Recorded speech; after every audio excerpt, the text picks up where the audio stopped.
Welcome to your channel Vedahar. I'm Dr. Shubhangi. I'm an Ayurvedic doctor and practicing as an Ayurvedic dietitian. First of all, thank you very much for the appreciation given for my first video. After that video, I received so many comments. So many people asked me to make video on various topics. So I thought of selecting one by one. Today we are discussing about a very important, still very neglected ingredients in our food, and that is salt. First of all, we will see the interesting facts about salt.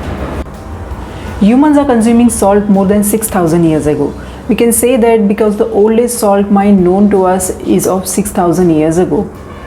The favorite word for any job going person is salary, and it has come from the word salt. The Latin word for salt is sal. The Roman soldiers were paid their remuneration in the form of salt. All the holy books have given a very important place for salt.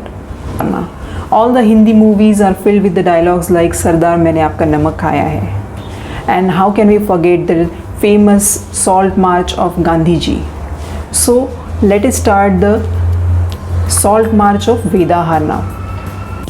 Now let's see why salt is important for our body. Salt is nothing but sodium chloride. When we eat salt, our body has the ability to split sodium and chlorine in ion forms. Both of these work separately. Now see how chlorine works. We need acid for digestion. This acid is called as hydrochloric acid, that is HCl. And the chlorine from the salt helps body to make HCl. This also helps to control the bacterial growth in stomach and hence enhancing our immunity. It also helps for increasing the carbon dioxide carrying capacity of the blood for the purification of the blood. Now let's see how sodium works. For any movement of body, our brain sends an electric signal to that organ. This is called nerve impulse.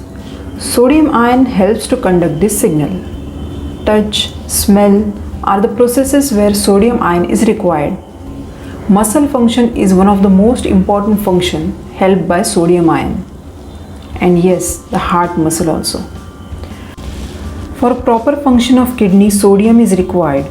Blood pressure monitoring system in our body is known as RAAS, that is renin angiotensin aldosterone system, and it requires sodium for its proper functioning. So in nutshell, salt helps us for proper muscle function, digestion, heart muscle, blood pressure, kidney functions and nerve impulses. So salt is important. If you eat less salt, it leads to a condition called hyponatremia. In severe cases, it can lead to muscle cramps, nausea, vomiting, dizziness, and eventually lack of salt can lead to shock, coma and death. But people from India, Canada, US and China need not to worry about hyponatremia, because according to WHO and American Heart Association, average person eats more than double salt per day. You will be surprised to know that despite of cutting down the salt intake from your kitchen, your daily salt intake will be still higher than the limit. Now I am going to tell you some symptoms which your body shows when your sodium levels are very high in your body. First is persistent thirst. That means you feel thirsty very often. Second is frequent and urgent urination. That means you have very urgency and frequency of urine. Third is hair loss. Fourth is mood swings. Fifth is frequent headache. Sixth is edema or swelling on your foot and palms. When you wake up in the morning, if you see swelling on your foot or you see that your ring in the fingers are getting tighter, it means you have edema.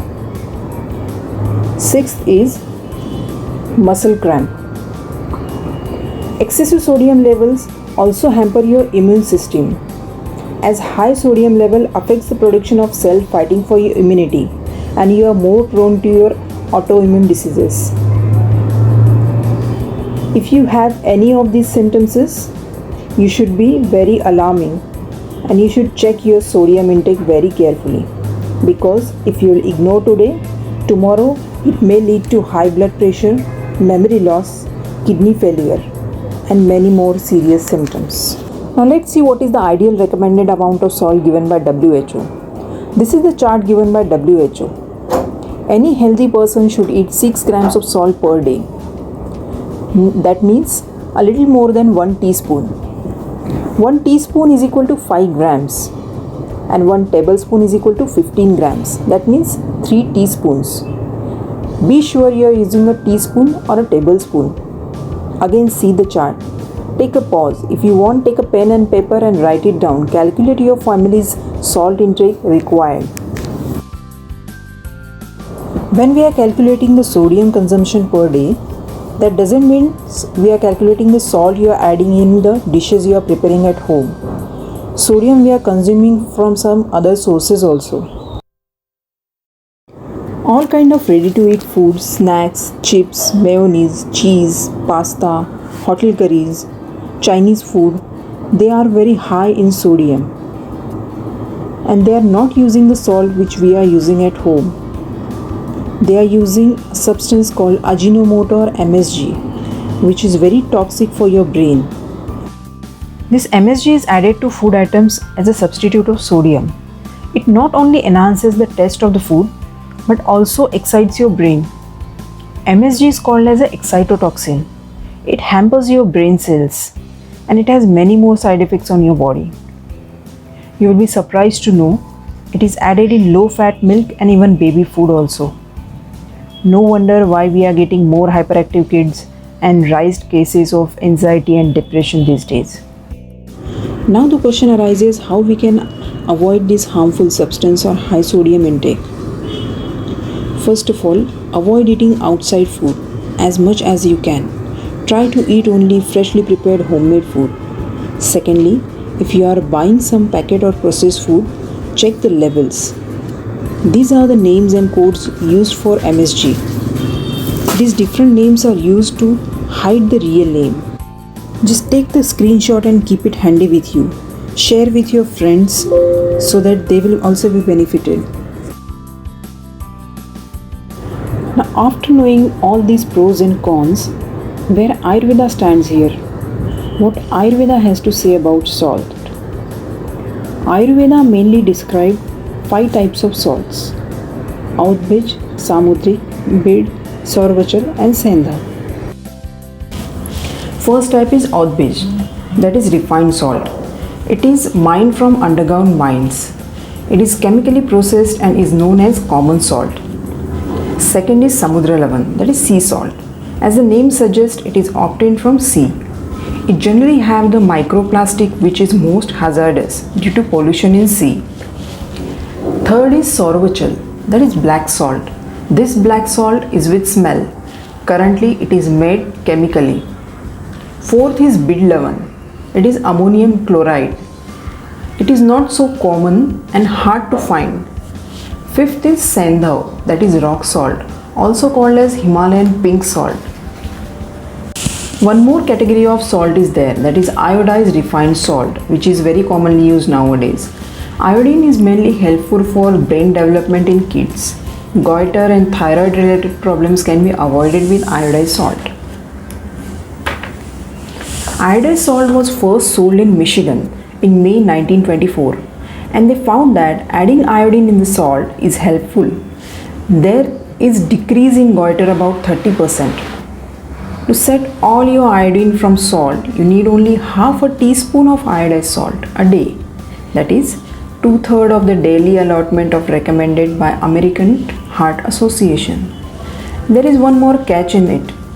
An open packet of table salt with iodine may rapidly lose its iodine content. High temperature and high relative humidity conditions can affect it. Now comes the interesting and helpful part. Which salt is best for consumption?